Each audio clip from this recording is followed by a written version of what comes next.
Salut la compagnie, on se retrouve aujourd'hui pour parler de l'épisode 2 de Chainsaw Man, un épisode que j'attendais avec impatience parce que le premier m'avait bien hypé. On avait fini sur un cliffhanger avec la rencontre entre Makima et Denji, Denji qui allait visiblement rejoindre l'équipe en charge des Demon Hunters officiels, enfin celle du gouvernement, et honnêtement j'ai pas été déçu, même si je trouve que le rythme était extrêmement lent, c'était nécessaire pour poser les bases de l'intrigue, pour développer un tout petit peu, parce qu'on est qu'au début, les personnages, parce que mine de rien, là, on en a découvert deux. On a découvert Aya, je crois, enfin, c'est Ayawaki ou un truc comme ça, son nom, désolé, j'ai oublié, et surtout Power, qui a l'air vachement atypique, et puis aussi, on a développé un petit peu le personnage de Denji, on a appris pas mal de choses sur lui, mais déjà, on va faire les choses dans l'ordre. La première chose qu'on voit, c'est Denji dans la voiture avec Makima. Ils vont discuter ensemble. On voit que Denji, il a la dalle, hein, et la dalle littéralement, pas la dalle métaphoriquement, même s'il a bien envie de croquer un petit bout de Makima. Et donc, ils vont s'arrêter dans une station pour pouvoir manger un petit truc. Et là, on voit le début de la relation entre Denji et Makima qui est en train de s'installer. Et on voit que, mine de rien, c'est quand même une relation domination-soumission, parce que Makima, c'est sa chef. Lui, c'est plus ou moins un démon, si je puis dire, parce que il y a un démon en lui qui lui a donné qui a pris la place de son cœur pour qu'il puisse survivre. Donc, elle explique à plusieurs reprises que sa vie ne dépend que d'elle. Elle dit par exemple que c'est son chien et que les chiens, quand ils sont désobéissants, on les pique. À un moment donné, elle dit que si jamais il obéit pas aux ordres, et on le considérera comme un démon, et comme c'est des chasseurs de démons, ça veut dire qu'il va être tué. Et quand ils vont rencontrer Power, ils vont faire un binôme ensemble, et elle va dire que c'est une sorte de groupe expérimental, et que si jamais ça marche pas, ils vont pas dissoudre que le groupe. Hein, ça veut dire qu'ils vont les dissoudre eux aussi. Donc on est dans une relation qui est quand même pas super saine, dans laquelle il y a un dominant et un dominé clairement. Visiblement, ça ne gêne pas Denji, parce que Denji, il vit un rêve éveillé. C'est intéressant d'ailleurs, tout ce qu'on va voir sur lui, parce que c'est vrai qu'il avait une vie de merde avant. Et il avait une vie de merde. Il était heureux quand il mangeait du pain de mie avec rien dessus, en fait. C'était juste du pain de mie et c'est tout. Donc là, la nana, elle lui a payé un repas. Elle lui donne des vêtements, elle lui donne un travail, il a un toit, je veux dire, c'est le rêve pour lui. Et c'est intéressant parce que, pour une fois, on n'a pas un animé ou un manga dans lequel le personnage principal a des objectifs genre « je veux être le meilleur dresseur de Pokémon, je veux devenir le roi des pirates, je veux être le meilleur combattant de l'univers, je veux être Hokage ». Non, on n'est pas dans tout ça.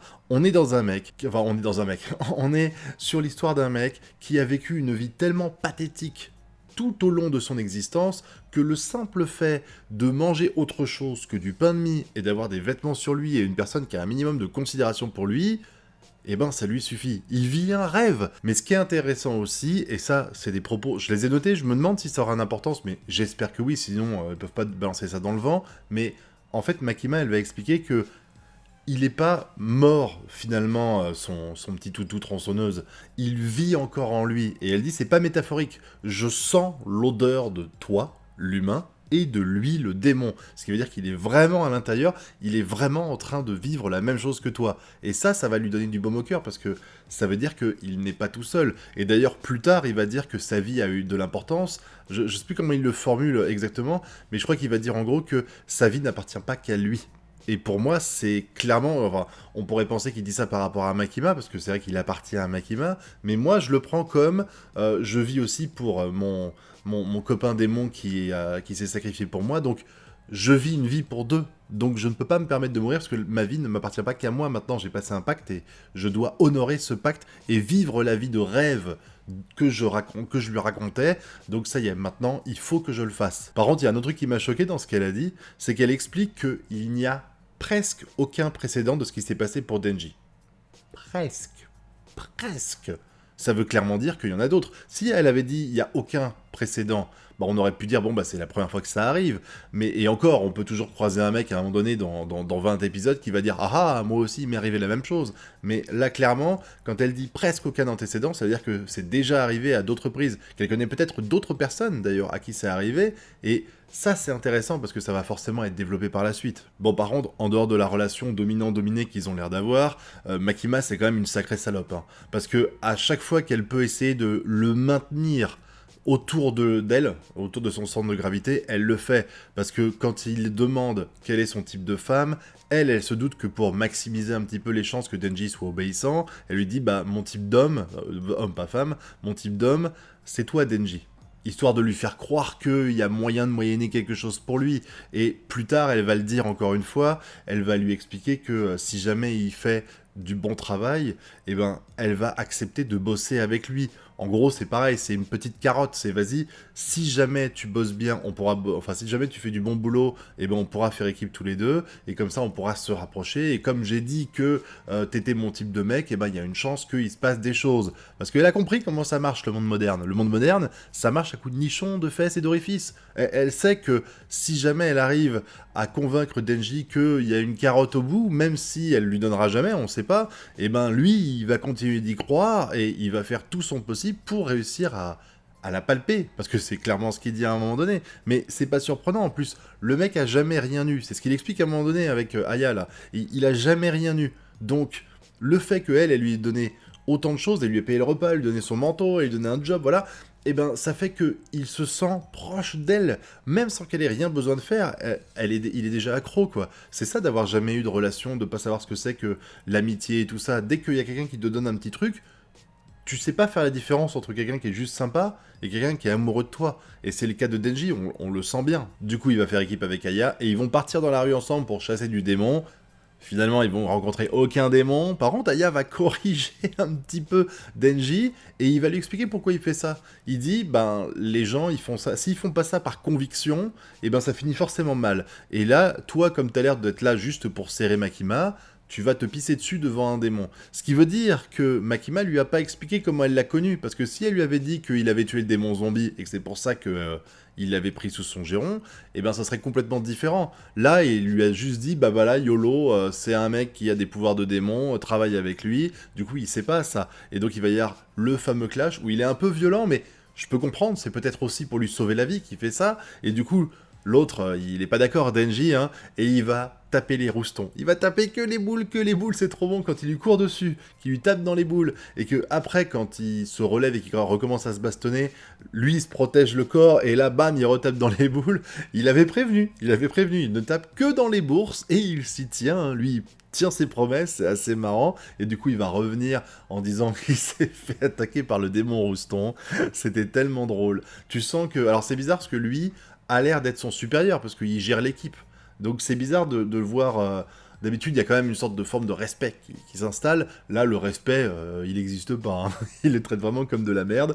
Il va vivre un tout petit peu chez lui, il va manger, il va tout dégueulasser, même les toilettes, hein, on le voit pas directement et heureusement, mais visiblement, c'est un gros dégueulasse. Après, le mec, il a l'habitude de vivre dans un coin paumé, enfin, dans une sorte de bidonville pourri, il a jamais mangé vraiment ce qu'il voulait.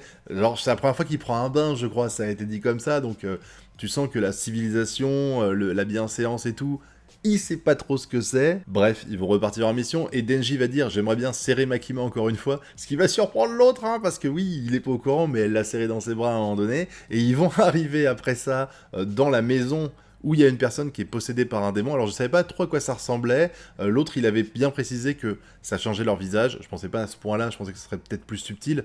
Pas du tout, donc il y a le mec, il va le buter sans utiliser ses pouvoirs, et il va pipoter en disant qu'il a fait ça pour pas le faire souffrir, alors qu'en fait il l'a fait parce qu'il y avait les magazines en dessous, et qu'il voulait les conserver. Ça m'a fait hurler de rire. Ce mec en fait est intéressant parce que finalement il est pas comme, je l'ai déjà dit, mais il est pas comme un Midoriya qui veut devenir numéro 1 des héros, comme un Luffy et tout. Il y a de la naïveté chez lui, parce qu'il connaît rien au monde, il a eu aucune relation sociale dans sa vie, donc oui, c'est un mec naïf, mais par contre c'est un mec naïf qui a les besoins d'une personne de son âge normal. Parce que c'est vrai que dans les animés, en général, tu sexualises à mort les personnages, mais t'as beau les sexualiser à mort, et ben on s'en bat les couilles. Tu fais comme si c'était normal, tu vois, quand tu vois des Momo et compagnie, elle a quoi? Elle a 15 ans, Momo. Voilà, il y a d'autres mangas comme ça, hein, je vais pas tous les citer, vous les connaissez tous. Orihime, Matsumoto, voilà.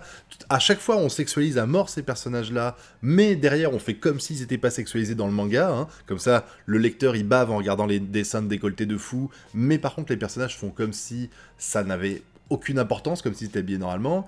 Là, avec lui, c'est pas le cas. Lui, c'est un personnage qui a des besoins sexuels visiblement, qui veut les assouvir, et donc c'est l'objectif qui se fixe. Hein. D'ailleurs c'est intéressant, quand il parle avec, quand il fait son monologue après l'avoir tué, il y a la petite engueulade avec Aya qui dit qu'il faut pas respecter les démons, tout ça, ce qui est assez marrant, quand tu sais que lui, c'est un homme qui a les pouvoirs d'un démon, que tu sais que il va y avoir Power dans l'équipe qui est une personne possédée par un démon, donc c'est un peu paradoxal son discours, mais malgré tout, tu sens que Denji, il a compris un truc, c'est que les gens, ça marche avec quand ils ont un but dans la vie. Ils ont besoin d'un objectif pour avancer, et comme il dit, visiblement Aya, c'est la vengeance, parce que il a expliqué vite fait que sa famille avait été tuée par un démon, donc tu te doutes que le démon est en vie, et qu'à un moment donné, il y aura un épisode où on devra le buter, ça me paraît juste écrit, hein, clairement, et Denji, il dit, j'ai rempli les buts dans ma vie.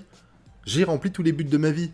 Manger à ma faim, avoir une amie, enfin voilà, il cite tout ça, et après il dit, il me faut un nouvel objectif, et son nouvel objectif, c'est de palper des nichons. Donc là, c'est pas très ambitieux dans la vie, mais ça correspond à un ado de 14, 15, 16 ans, je sais pas quel âge il a, mais moi je trouve que c'est pour ça que, en général, quand les gens me parlent d'animé, ils disent Chainsaw Man c'est un manga qui est mature, pour l'instant j'ai pas spécialement vu la maturité. J'ai juste vu des personnages qui étaient beaucoup plus cohérents vis-à-vis de leur âge que ne le sont les personnages que tu suis dans Dragon Ball, dans My Hero Academia, dans Natsu no Taizai, dans Naruto, dans tous ces mangas-là, je trouve que les personnages sont...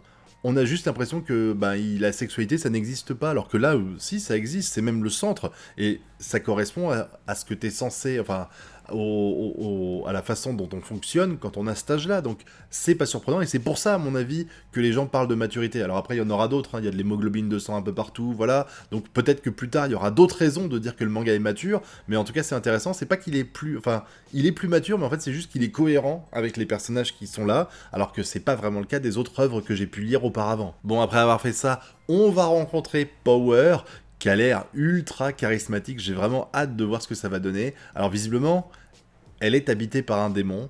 Il y a un truc que j'ai pas compris, peut-être que vous me l'expliquerez dans la zone commentaire, mais en fait, qui est-ce qui contrôle le corps? Parce que là, on dirait que c'est le démon qui parle, mais le démon, c'est normal qu'il chasse d'autres démons? Parce que d'habitude, l'autre, là, il a dit qu'il détestait les chasseurs de démons, alors que lui, il était pas emmerdé, le démon zombie. Là... lui, elle dit clairement, voilà, je veux du sang, je veux buter du démon. Donc, est-ce que, quand il dit que c'est un démon qui a pris possession de son corps et que elle a gardé conscience, est-ce que ça veut dire que c'est elle qui dirige, mais qu'elle a conscience d'être devenue un démon, ou est-ce que c'est le démon qui a pris le truc, mais qu'il a une sorte de... pas de conscience, mais il a un truc qui fait qu'il se permet pas d'abuser parce que il a gardé les principes de l'ancien détenteur du corps. J'ai pas encore tout saisi, mais en tout cas, le personnage a l'air vraiment ultra badass. Bon, ça m'a fait marrer Denji qui voulait pas faire équipe avec elle jusqu'à ce qu'il voit qu'elle avait de la poitrine, hein, voilà. Le mec, hein, il veut palper n'importe où, il s'en fiche, hein, voilà. Et donc, t'as Denji et elle qui vont partir en patrouille. Denji va comprendre que si Aya l'a nommé avec lui, c'est parce que elle est censée faire peur aux démons, donc comme ça les démons viendront pas, ils vont être dégagés parce qu'ils seront pas efficaces et tout. Finalement, elle sent un démon, elle va le chercher. Elle a une technique, c'est bizarre, elle fait, avec son sang, elle a fabriqué une masse, et elle va défoncer un démon avec son rire de psychopathe et tout. Bon, par contre, ils disent que les gens vont avoir peur d'elle parce qu'elle a des cornes sur la tête, il y a un moyen très simple de les masquer, hein. Ça, par exemple, hein. Ça, c'est efficace, hein. Je suis désolé de vous l'apprendre, hein, voilà. Bon, comme je l'ai dit avant, cet épisode-là était relativement calme, mais c'est pas grave, hein, parce qu'il fallait bien découvrir un peu les nouveaux personnages, comprendre un peu qui ils sont, comment ils vont graviter les uns autour des autres et tout, mais personnellement, j'ai beaucoup aimé. Alors, clairement, je trouve que les gens exagèrent un peu en disant que les 2 premiers épisodes sont super masterclass, parce que pour moi, c'est juste une œuvre un petit peu atypique par rapport à ce que j'ai l'habitude de voir. Après, on va voir, ça va être incroyable après, il y a pas de souci, quoi. Mais je trouve que les critiques, qu'elles soient bonnes ou mauvaises, c'est aussi Internet qui fait ça, elles sont un peu exagérées dans les 2 cas. Moi, j'ai trouvé ça sympa, les 2 premiers épisodes m'ont vraiment plu, et j'ai hâte de découvrir la suite, avec les relations qui vont se faire entre les différents protagonistes, et puis j'espère aussi voir des démons un peu plus badass, parce que pour l'instant on n'a pas vu beaucoup, mais c'est normal. Épisode 2, tu vas pas te battre un démon ultra badass, faut quand même le placer un petit peu, il y aura sans doute un fil rouge à un moment donné, et j'ai hâte de découvrir ça, parce que pour l'instant, je trouve que cet animé-là, il est prometteur, il est vraiment très bien, et je comprends tout à fait qu'il ait gagné 2 années de suite le prix du meilleur manga. Donc maintenant, j'attends que vous me disiez ce que vous en pensez dans la zone commentaire, hein. Vous connaissez la chanson, le pouce bleu, l'abonnement et le partage. Nous on se retrouve très bientôt pour de prochaines vidéos, et d'ici là, moi je vous souhaite de bien kiffer. Tchuss!